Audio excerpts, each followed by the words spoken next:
Sa mong client guys na gusto magpatato o ganin dragon o ganin leon guys. Good luck sa iyo ma'am. Sana magustuhan mo yung mga project na ginawa natin. Salamat po. Walk in na lang. Pwede mo na home service. Salamat guys yung pagtiwala guys na yung picture guys oh. Ito naputol mo na eh. Magkara mo na eh.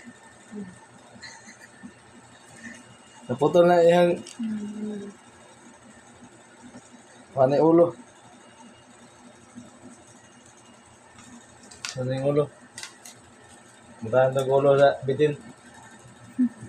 Okay na. Ang ganda tingnan mo.